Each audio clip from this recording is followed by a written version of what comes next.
kamu udah punya usaha yang running, kemudian tiba-tiba kamu mau expand nih ke usaha kardus. Jadi misal kamu order kardus sebulan 10 juta atau 50 juta, kenapa nggak bikin usaha kardus? Lalu kamu pindah lah. Nah, cek video ini kalau kamu ada kepikiran ke sana.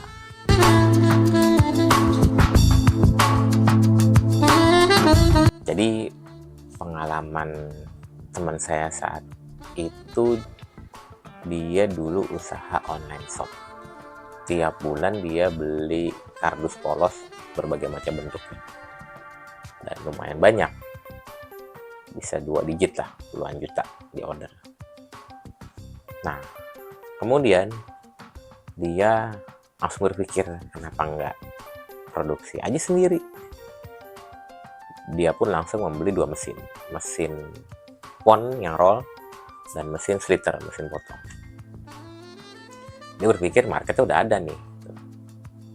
Jadi usaha dia yang udah running sebelumnya di online shop itu. Namun beberapa bulan kemudian berjalan, apa yang terjadi? Nah, kita akan berbagi di sini ceritanya.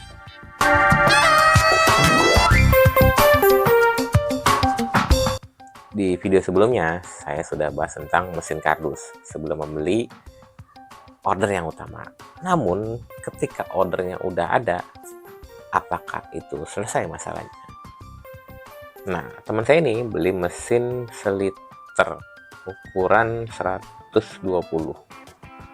yang istilahnya nggak lebih dari 5 jutaan mesin potong.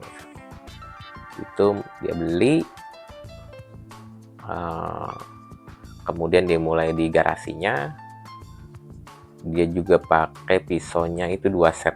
Jadi 2 set itu kalau dia dari bahan itu bisa dapat bahan, dia potong kanan kirinya jadi bisa jadi 2 atau jadi 3. Nah, itu dia beli kemudian dengan mesin roll pon.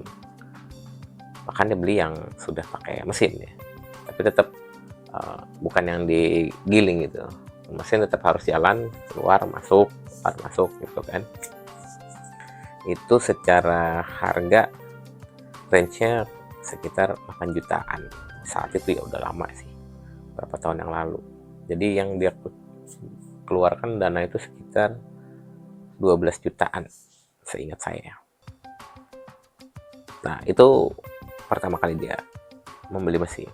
Kemudian masalah apa yang timbul?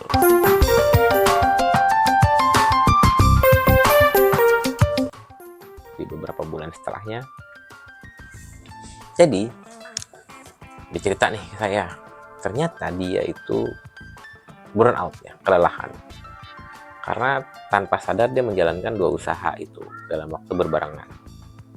Awalnya dia di kardus sendirian, karena di usaha yang lain dia sudah punya beberapa tim lah, karyawan yang bantu. Jadi dari situ di awal dia ngerasa waktu istirahat dia berkurang, kemudian beberapa pekerjaan pun ada beberapa yang error lah gitu, karena mungkin kelelahan. Problem keduanya itu tempatnya nggak cukup, karena kan kardus itu ada waste-nya, ada sisa buangan potongan. Tanpa sadar lama-lama banyak. Belum lagi ketika bahan datang tuh dia bingung taruh di mana gitu. Wah, tempatnya udah nggak muat nih, udah apa ya, padat banget lah garasi dia. Itu udah mulai bingung tuh. Yang ketiga, untuk alokasi keuangan dia udah mulai carut marut mungkin ya, udah crossing cash flow. Jadi usaha dia yang ini dia mikir ini akhirnya dipakai dana ini gitu. Kemudian ini balik lagi ke sini dana ini. Nah, itu lumayan malah bikin usaha dia yang udah running itu terganggu lah secara pencatatannya. Nah, kemudian setelah 3 masalah itu muncul, solusi apa yang akhirnya dilakukan oleh dia?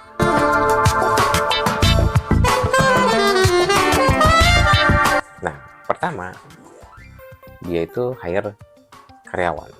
Coba pertama untuk 1 orang lah, jadi bantuin dia untuk ngegiling, untuk motong gitu kan. Nah, kemudian dia pun setelah hire karyawan dia menyewa tempat baru, dipindahin lah, cari tempat kontrakan yang memang yang nggak perlu kos, yang penting mesinnya bisa, bahannya bisa, WC juga bisa diatur gitu. Jadi dia nggak terlalu neko-neko cari tempat, sewa tempat itu. Nah yang ketiga dia plot budgeting. Jadi bukan di tengah-tengah asal ngambil, jadi udah plot 6 bulan atau setahun ke depan tuh dia butuh berapa, jadi di plot budgeting itu biar lebih rapi secara pencatatan. Itu yang dilakukan. Kemudian dari situ mulailah berjalan apakah solusi yang tadi dilakukan berhasil gitu kan. Kita lihat hasil dan kesimpulan dari cerita ini.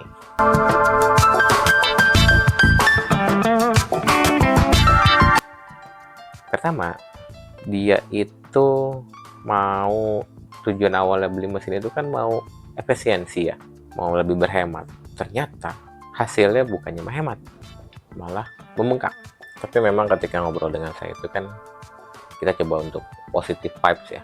Jadi tanpa dia sadarin bahwa ketika dia beli mesin, ketika dia hire karyawan, sewa tempat, itu kan secara ekonomi dia menggerakkan ya, lebih bermanfaat gitu loh. Ada orang yang membutuhkan lapangan kerja, dia bantu, kemudian duitnya berputar gitu. Yang pertama itu jadi dana cadangan di usaha dia yang lain, dia bisa putar gitu kan. Itu kan sebenarnya secara ekonomi pun itu sehat lah gitu. Nah terus itu sekedar hiburannya, dan dia bilang iya sih gitu karena udah running. Yang kedua, buat kamu nih yang punya kemiripan cerita dengan teman saya itu, alangkah baiknya kamu rencanakan lebih matang. Yang sering terjadi itu ketika bicara usaha kardus, SDM-nya tidak dihitung, padahal lebih pentingan manusia daripada mesin. Jadi kamu harus paham tentang istilah CAPEX atau OPEX ya, capital expenditure sama operational expenditure. Itu sebenarnya simple lah, kalau nggak usah pakai istilah kayak gitu. Kamu ngobrol dari awal pengeluaran kamu per bulan itu seperti apa gitu. Nah itu kamu paham. Insya Allah kita akan bahas lah di video berikutnya apa sih pengeluaran yang penting di kardus gitu. Dan dari pengalaman ini kamu bisa paham fundamental dari pengeluaran atau cost di usaha kardus itu apa aja. Jadi kita coba bahas di video berikutnya. Jangan lupa kalau kamu mau tahu silahkan subscribe. Insya Allah kita akan bahas lebih detail. Terima kasih.